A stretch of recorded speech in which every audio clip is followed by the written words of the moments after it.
Hey everyone, welcome to the channel. Today I'm going to show you how to replace your ambient air temperature sensor.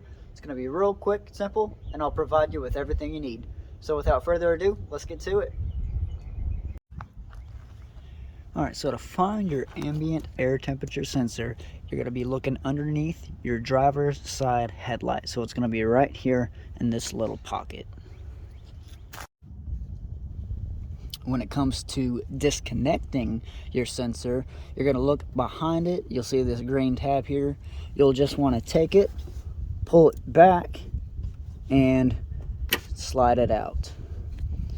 Now, as you can see, it's got the little Christmas tree hanger on this, so they're easy to put on, but they're a pain to take off. But since it's on a metal fitting, you can pull and tug all you want to get that out. And of course, when it comes to putting it on, it's just easy peasy. Slide it right on, clicks in place, slide it through the slot,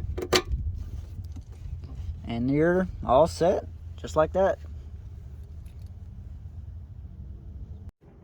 Hey everyone, thanks for stopping by and checking out the video. I hope it helped y'all out, and I will see y'all next time. Till then.